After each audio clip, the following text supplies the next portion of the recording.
Buenas tardes a todos y todas. Vamos a dar comienzo a esta clase de zoonosis emergente como amenazas derivadas de la crisis ambiental. Las zoonosis son enfermedades ampliamente vinculadas a problemáticas ambientales. Para poder entenderlas, vamos a comenzar viendo cómo se define este término zoonosis. El primer médico que utilizó el término fue Virchow, aquel médico alemán que yo les describí en la primera clase de determinantes sociales, que fue aquel que acuñó o que vinculó las cuestiones sociales en la producción de enfermedades en los trabajadores alemanes. También él fue un estudioso de muchas enfermedades transmisibles, y en sus estudios sobre la transmisión de la triquinosis desde el cerdo a los humanos es que él acuña este término zoonosis que seguimos utilizando hasta estos días. En el sentido textual, la palabra zoonosis significa enfermedades de los animales, del latín zoon, que es animal, y nosos, que es enfermedad. En realidad, el Comité Mixto de FAO-OMS de expertos en zoonosis en el año 1959 las definió como aquellas enfermedades e infecciones que se transmiten de forma natural entre animales vertebrados y el hombre y viceversa. En realidad son un grupo complejo de enfermedades causadas por una diversidad de microorganismos patógenos con variados ciclos biológicos y modos de diseminación que comúnmente residen y causan infecciones en animales no humanos. Y esto es una definición del Acta Veterinaria Escandinava. Para comprender cabalmente este tema, debemos también definir enfermedad emergente y enfermedad reemergente. Las enfermedades emergentes son aquellas donde el agente patógeno produce un cambio biológico, generalmente vinculado a mutaciones genómicas, que le permiten cambiar de hospedador, de vector, o transformarse en mucho más patogénicos, y entonces aparecerán como una enfermedad humana no antes conocida. En las enfermedades reemergentes son enfermedades que ya conocemos, que ya fueron afectados los humanos por ellas, pero lo que se produce es un cambio de localización geográfica muy marcado, o que cambia la gama de hospedadores, ¿sí?, de las poblaciones vulnerables y susceptibles, o aumenta significativamente su prevalencia. Por otro lado, está este modelo de convergencia de los factores que intervienen en la emergencia o reemergencia de la zoonosis, planteado por la Organización de Medicina Animal en el año 2004, donde vemos que en el centro de este modelo están los microbios, que son los patógenos, los organismos causales de las enfermedades, que tienen como característica común que son microscópicos, que no los podemos ver al ojo humano, y que pueden estar constituidos por virus, bacterias, hongos o parásitos. Por otro lado, estos microorganismos pueden producir enfermedades en animales domésticos que van a estar influenciadas por factores ecológicos y ambientales, y también por factores biológicos y socioeconómicos, como ya vamos a ver a lo largo de toda esta clase, y que también están presentes en la fauna salvaje. De la interacción de todos estos compartimientos, vamos a ver que hay una aparición y una reaparición de zoonosis que terminan afectando a los humanos. ¿Y cuál es el impacto de estas enfermedades zoonóticas en las infecciones emergentes? En este trabajo, publicado en la revista Nature en el año 2008, que hace una revisión de todos los datos aportados por las distintas agencias sanitarias de un grupo muy importante de países del mundo, estudia todos estos datos y llega a que en el periodo 1940-2004 se produjeron 335 enfermedades e infecciones emergentes o reemergentes, y que de estas la zoonosis constituyeron el 60%. y de estas zoonosis el 71%, casi 72%, se originaron en animales silvestres. Fíjense ustedes que en la gráfica se ve claramente cómo con el paso del tiempo, a partir del año 1940, van aumentando las enfermedades zoonóticas respecto a las no zoonóticas, y también van aumentando las enfermedades producidas por animales silvestres de aquellas que son producidas por otros animales, generalmente de animales domésticos. Entonces, la conclusión de este trabajo es que las zoonosis que se originan en la vida silvestre representan una creciente amenaza para la salud global. En los mapas que tienen en el lado derecho de la imagen, lo que se ve es cuáles son las áreas más afectadas de emergencia de esas enfermedades, y fíjense que para esta etapa, en las de origen doméstico, que es el mapa que está en la parte inferior, los más afectados eran algunos países del norte de Europa y algunos países de Medio Oriente y del sudeste asiático, pero cuando nos fijamos en aquellas que se originaban en animales salvajes, vemos que ya hay una importante afección en todo el continente europeo, y esto tiene que ver con que coincidió con el incremento de los animales exóticos como mascotas, y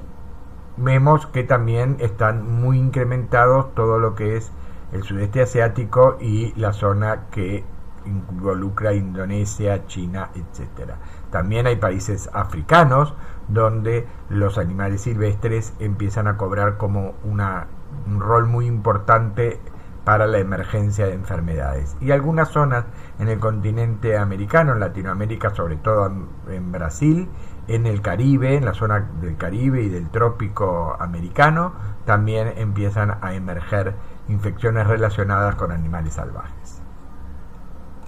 Entonces ya establecimos que las zoonosis son enfermedades transmitidas de animales a humanos, y que el 60% de todas las infecciones emergentes en los últimos años las constituyen la zoonosis, y que el 75% están de estas son y ya hemos establecido que las zoonosis son enfermedades transmitidas de animales a humanos. La Organización Mundial de la Salud, en sus últimos datos,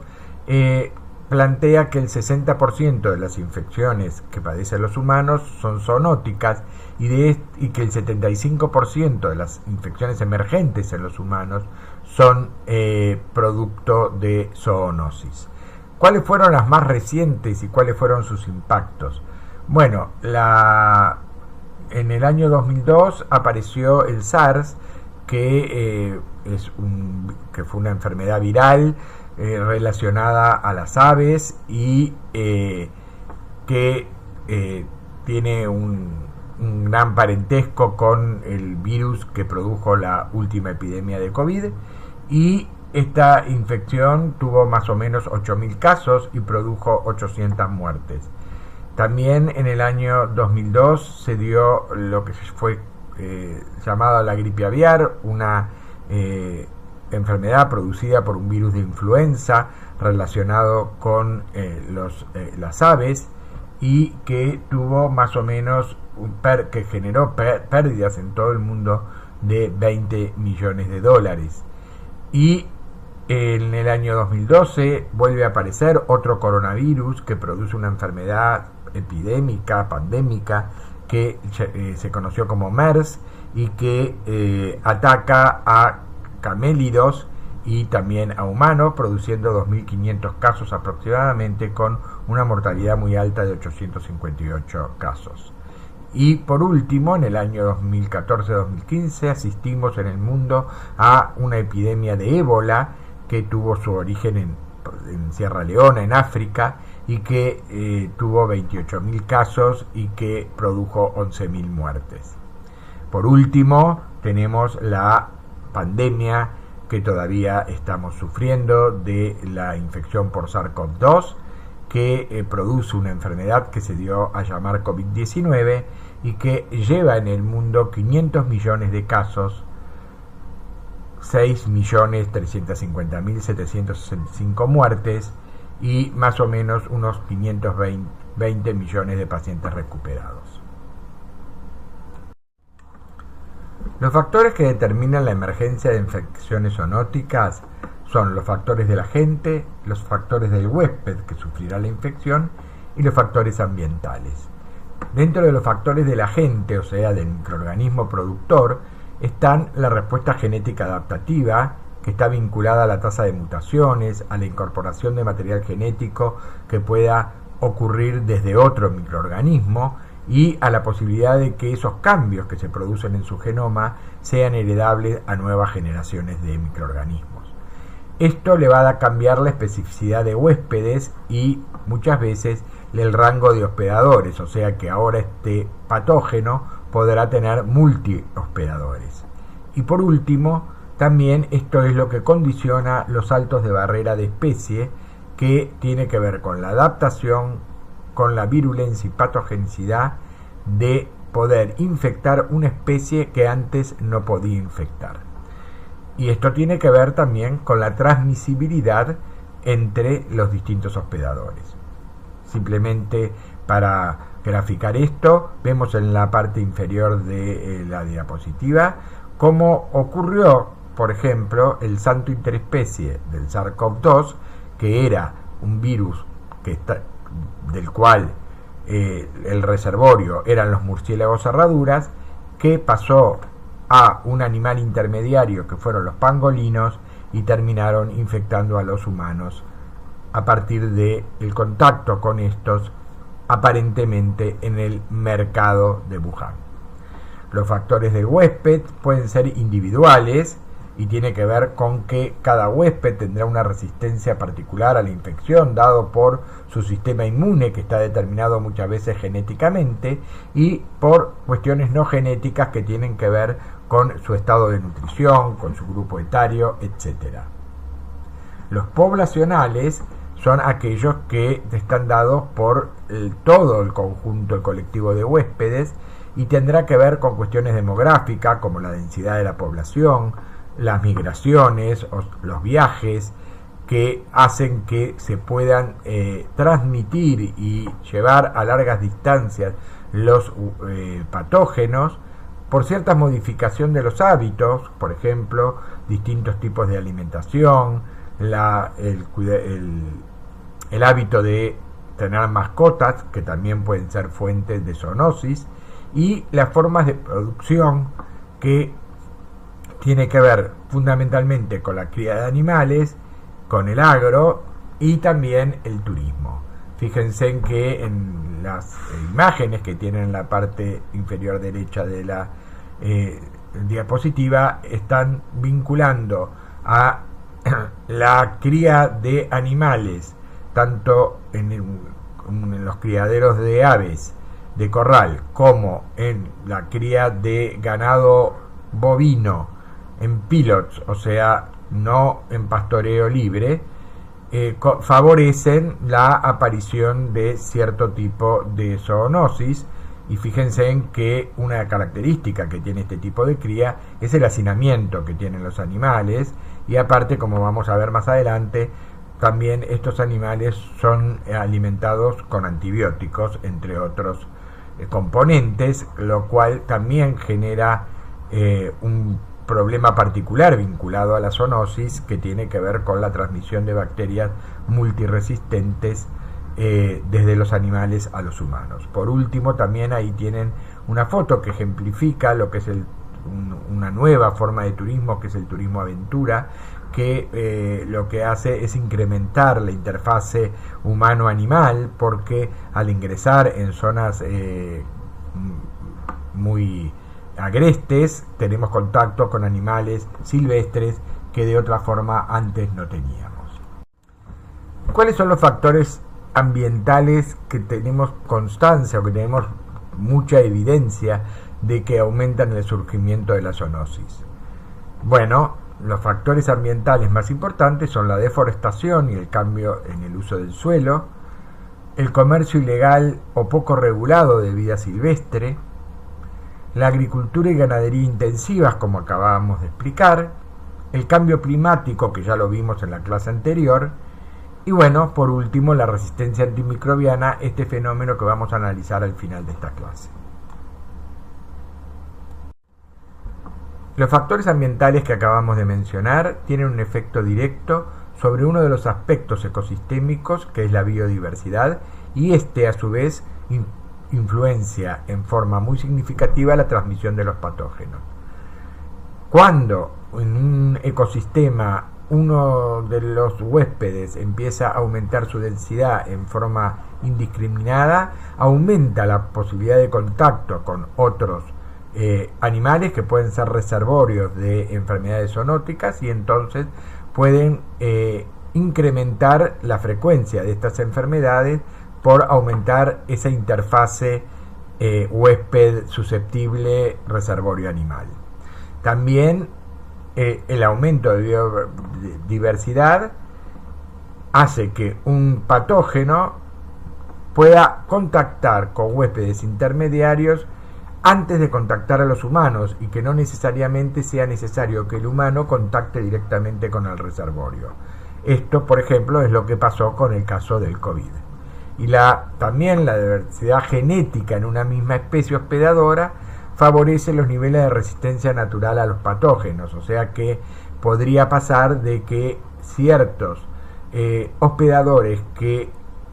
eran infectados por patógenos en ciertas condiciones ecosistémicas se transforman resistentes a esas infecciones, con lo cual se transformen ahora en reservorios de estos patógenos, del cual antes eran huéspedes susceptibles. Por otro lado, hay también un efecto de la biodiversidad en la emergencia de nuevos patógenos. Y esto tiene que ver con, por ejemplo, la introducción de especies de animales foráneos al ecosistema urbano, donde en el aumento del contacto de los humanos con esos animales silvestres que son reservorios naturales o huéspedes intermediarios, se pueden dar estos saltos interespecies o spillover, como se llaman en inglés. La pérdida de los hábitats naturales de especies reservorio son sobre todo las virales, que son los murciélagos y los roedores, facilitan que se produzcan estos saltos interespecie a huéspedes intermediarios, desde los cuales pueden saltar al humano, o que salten directamente al humano sin pasar por un huésped intermediario, y entonces emerja una infección humana que antes no existía. Y este también es el caso que se dio con el COVID. En este mapa y en este gráfico de tortas, lo que se intenta mostrar es las distintas actividades antropogénicas que generan de alguna manera eventos que implican el incremento de enfermedades zoonóticas o la emergencia de nuevas enfermedades zoonóticas. Y ahí vemos que uno de los más importantes es el cambio del uso del suelo, que está muy vinculado a la deforestación y a el uso de esos lugares que antes estaban forestados para la siembra de otros cultivos o para la reforestación con monoespecies de árboles. También la intensificación de la agricultura,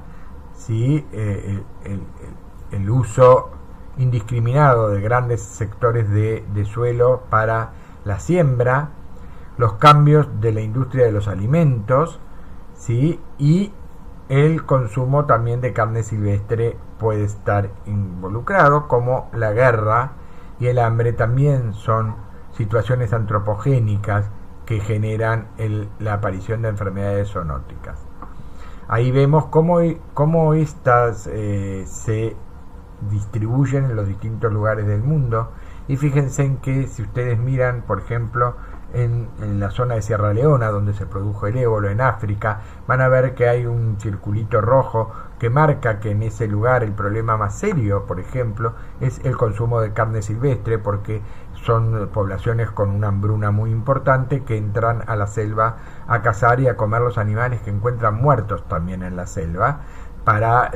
poder alimentarse, y estos animales muchas veces están contaminados con el virus ébola, y así fue que comenzó la epidemia de ébola en África en el año 2014-2015. Por otro lado, también vemos que en Brasil prácticamente lo que se produce es zoonosis a punto de partida del cambio del uso del suelo y la intensificación de la agricultura. Por otro lado, en nuestro país tiene que ver con la intensificación de la agricultura, un fenómeno que ya hemos charlado muchas veces y que tiene que ver con el aumento del monocultivo de la soja fundamentalmente, y algunos otros que incluyen un número importante de eventos no tan especificados. Veamos ahora algunos de estos problemas ambientales en particular, y vamos a empezar viendo el tema de la deforestación. La deforestación está dada básicamente por la tala de árboles en los bosques, o sea, la pérdida de los bosques por la tala de árboles para la utilización de la madera por un lado, y para generar zonas desforestadas donde se pueda cambiar el uso del suelo a la siembra de otros productos, de otros vegetales, y a la quema de grandes zonas de bosques, que tendrá que ver con incendios naturales producidos muchas veces por aumentos significativos de las temperaturas, como ya vimos, como consecuencia del cambio climático, o con incendios intencionales que muchas veces buscan también deforestar grandes áreas en poco tiempo sin que se produzca el gasto que significa la tala, para obtener campos cultivables, o lo que se llama la fragmentación de los bosques, que es generar zonas entre zonas forestadas de siembra. Por otro lado, en este caso lo que estamos viendo también es un gráfico que nos muestra cuál es la pérdida global, o sea, a nivel mundial, de los bosques entre el 2001 y el año 2020, y fíjense en que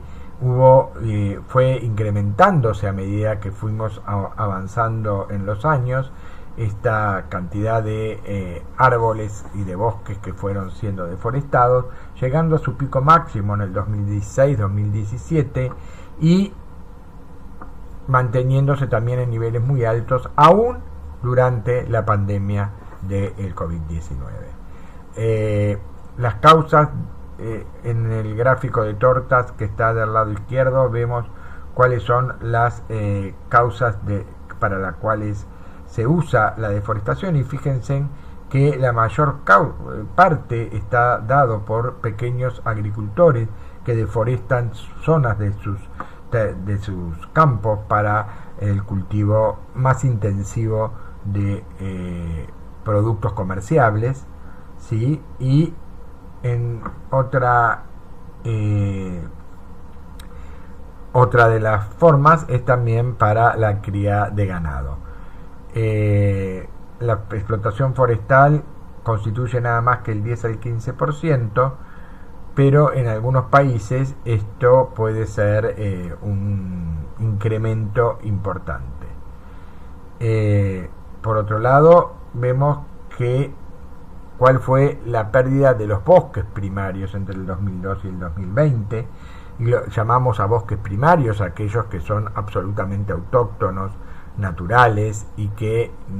nativos, y que no fueron intervenidos por las manos del hombre. Fíjense en que el primer país en el mundo es Brasil, donde ha deforestado enormes territorios que corresponden a uno de los pulmones del mundo, que es el Amazonas,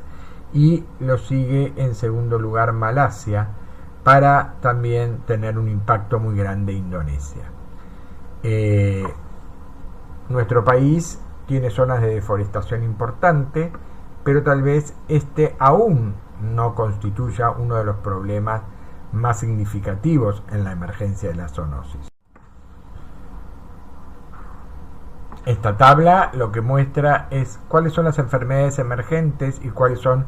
los mecanismos de impacto que las produjeron. Y fíjense en que esto es muy interesante porque nos muestra que la malaria, por ejemplo, está básicamente impulsada por la actividad de deforestación y por proyectos de suministro de agua que cambian las corrientes hídricas y por ello cambian también los hábitats del vector. La rabia, que está francamente vinculada también a la deforestación y a la minería, ¿sí?, por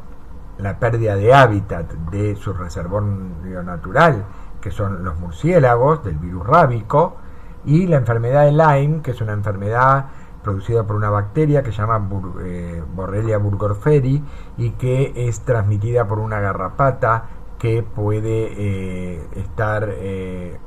infectando a ciervos y a roedores, y que también está muy vinculada a la fragmentación de hábitat, que es esto de lo que yo le decía, que es deforestar zonas de los bosques para generar pasos entre zonas del bosque que pueden ser cultivados o que tienen fines de locomoción. Como vimos en la diapositiva anterior, la malaria o paludismo es una de las enfermedades zoonóticas que están vinculadas fundamentalmente a la deforestación, y entonces vamos a verla un poco más en profundidad. Está producida por un parásito que se llama Plasmodium spp y que es transmitido entre mamíferos por un vector que se llama Anopheles darlingi. El ciclo de transmisión de la malaria es que un primer vector o un primer mosquito que es reservorio del Plasmodium y que lo adquirió seguramente de haber picado a un mamífero infectado, lo transmite a un huésped inicial humano, ¿sí?, a través de la picadura que le produce para también volver a extraerle sangre, que es su alimento. Este humano lo va a reproducir a el Plasmodium en sus glóbulos rojos, y este le va a poder producir una infección hepática, y si ese humano es una mujer y está en edad de gestación, va a poder transmitírselo a través de la transmisión vertical a su progenie. Por otro lado, esa infección sanguínea puede ser por una nueva picadura de ese humano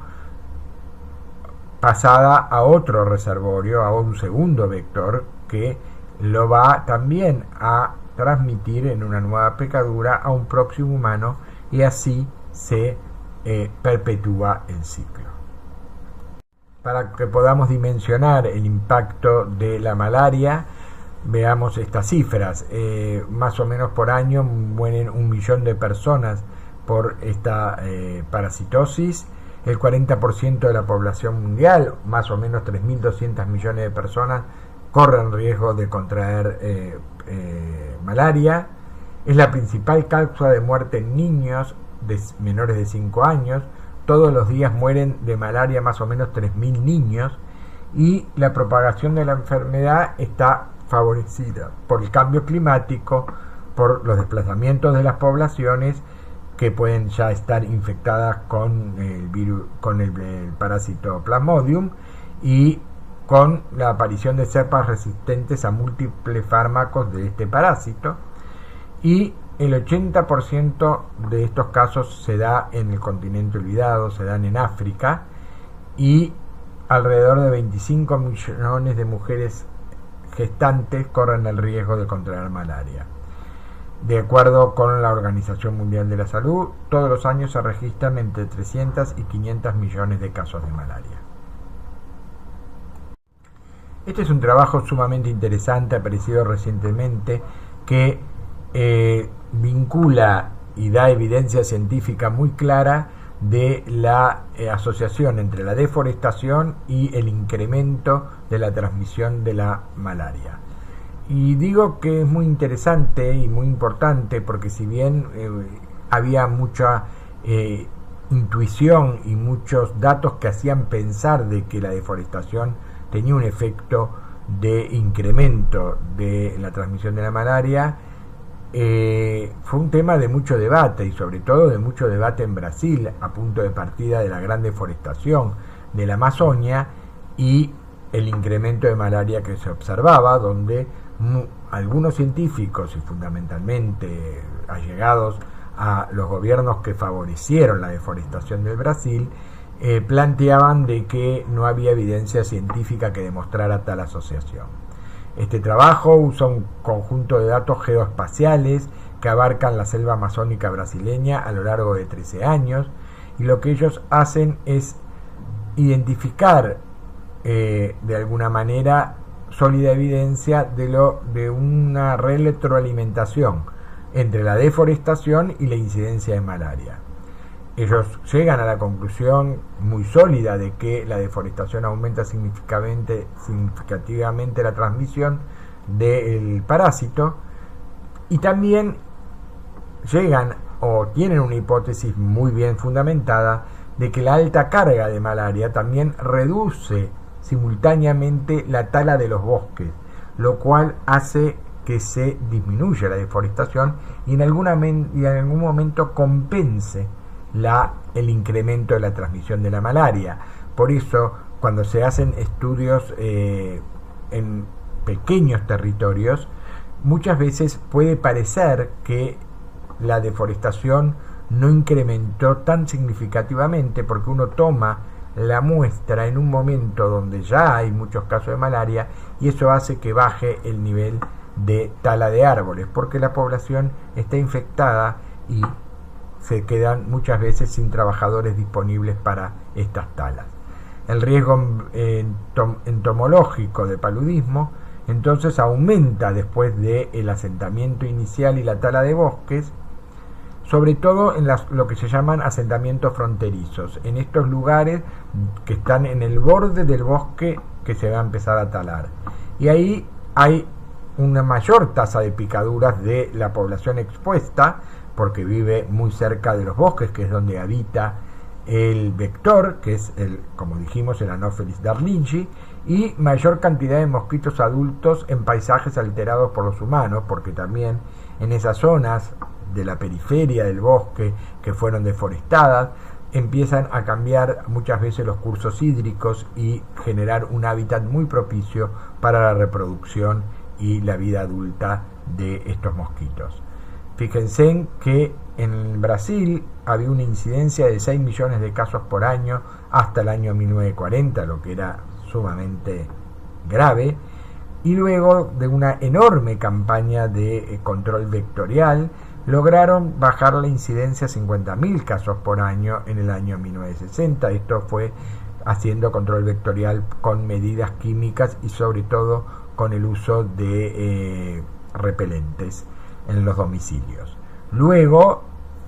esto se mantuvo más o menos estable hasta 1970 y a finales de la década del 60, a principios de la década del 70, empieza esta gran deforestación masiva de la Amazonia. Esta deforestación fue incrementando significativamente los casos de malaria y fíjense en que para el 2015 la incidencia ya eran 600.000 casos por año.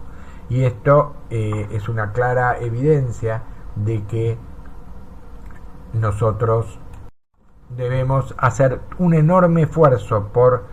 impedir la deforestación y por que los bosques son nuestro antivirus. La verdad es que la mayor parte de las infecciones virales de los últimos años y las que estarán por venir provienen de los murciélagos, que es un reservorio muy privilegiado para los virus. Son reservorios de 3.600 aproximadamente especies virales y son reservorios por cuestiones que superarían la intención de esta clase poder explicarlas, pero en la medida en que nosotros los dejamos sin el hábitat, estos murciélagos tienen que mudar sus hábitats a territorios donde están más cerca de hospedadores intermediarios o de humanos directamente, y entonces empiezan a generarse las grandes epidemias. Veamos ahora una zoonosis mucho más autóctona, mucho más prevalente en nuestro país y que está vinculada también a cambios ambientales, fundamentalmente a las inundaciones. La leptospirosis es producida por una bacteria que se llama Leptospira interrogans y que se puede encontrar en aguas dulces cuando estas aguas son contaminadas fundamentalmente por las excretas, básicamente la orina, de su reservorio, que son las ratas. Los portadores más comunes son estos roedores, también pueden ser portadores algunos otros mamíferos de convivencia con los humanos, como son a veces las cabras, los cerdos, los gatos y fundamentalmente los perros. La bacteria es un bacilo gram positivo y se aloja en los conductos renales y es excretada por medio de la orina. Cuando infecta al hombre, produce síntomas muy marcados como malestar general, fiebre, puede producir conjuntivitis muchas veces y produce anemia. Y bueno, produce aparte todo un daño multiorgánico que puede llevar al daño renal progresivo y finalmente a la muerte.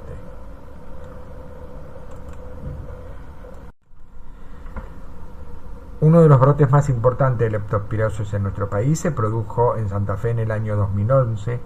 donde se produjo una inundación muy importante que fue aparte un fenómeno que se dio en muy pocas horas por el vencimiento de una de las defensas más importantes que tiene la laguna Setúbal en su entrada en la ciudad de Santa Fe capital. Y esta inundación tan importante hizo de que muchos pobladores tuvieran que abandonar sus viviendas y ser relocalizados en zonas altas de la ciudad y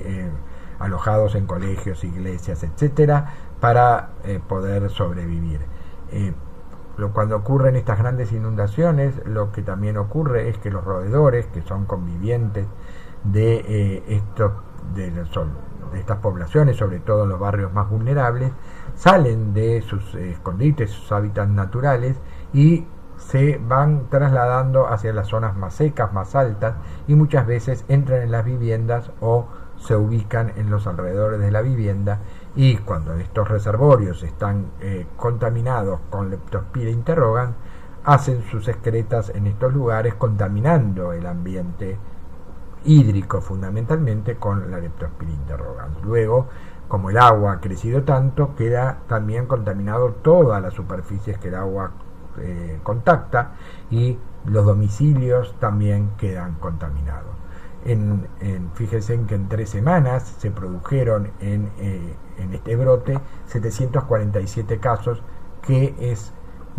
casi el triple de casos de lo que se puede dar en un año de grandes inundaciones normalmente en la ciudad de Santa Fe. Vamos a hablar en último lugar de un evento de emergencia de bacterias multiresistentes que fue llamada la pandemia silenciosa y que es uno de los problemas de salud pública más severos y más importantes que enfrenta actualmente la humanidad. Este evento tiene como causas muy diversas el uso y el abuso de antibióticos sin prescripción, o sea, por automedicación, el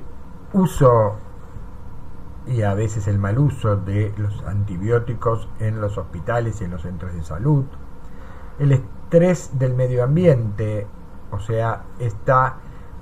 todos estos problemas ambientales que venimos tratando, que en forma conjunta favorecen la emergencia de bacterias resistentes. Ustedes tienen que pensar que vivimos en un planeta donde convivimos con miles y millones de bacterias y que nosotros, los humanos, tenemos una microbiota, una flora que nos habita, bacteriana, formada por billones de bacterias. Por otro lado, los fenómenos de bioacumulación de los antibióticos, que también producen la emergencia de resistencia, ¿sí? Y la transferencia horizontal de genes de resistencia entre distintas especies bacterianas, y fundamentalmente el uso de los antibióticos tanto en veterinaria como en la cría de ganados y en la agricultura. Todo esto ha generado una muy importante cantidad de bacterias multiresistentes, y esto quiere decir que no pueden ser tratadas con los antibióticos con los que contamos en la actualidad, y esto nos hace proyectar para el año 2050 una realidad terriblemente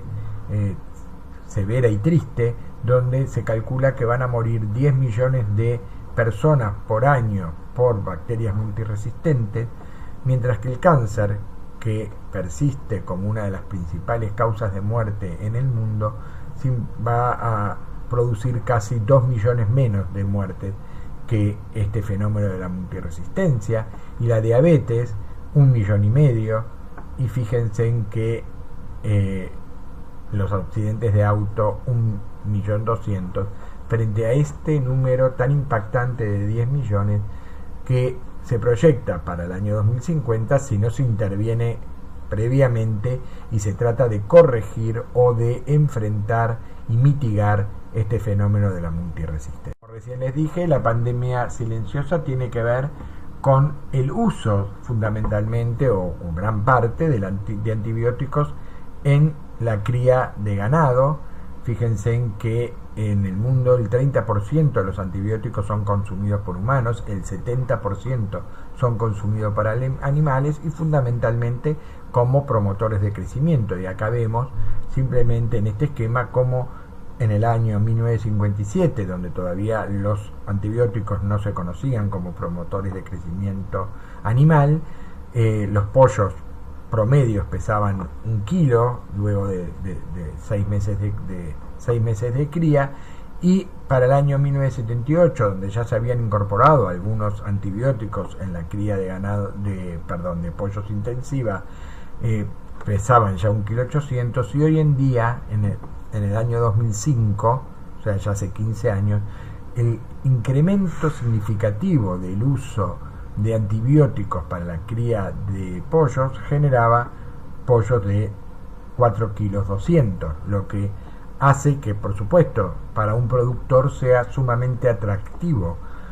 alimentar a los pollos con promotores de crecimiento como son los antibióticos, junto con los alimentos que les dan en los criaderos, porque la ganancia, que está calculada en kilos de pollo, es muchísimo mayor.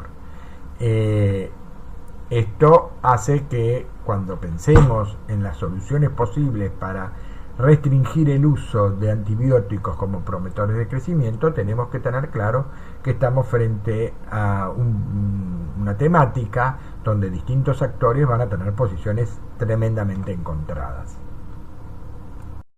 Y para entender un poco mejor cómo es que este uso de los antibióticos, por un lado en la cría de animales y por otro lado en el mal uso o en el uso no recetado de antibióticos, en la automedicación que gran parte de la población tiene con respecto a los antibióticos, vamos a ver un poco este esquema donde Jorge toma antibióticos y desarrolla bacterias resistentes en su sistema digestivo,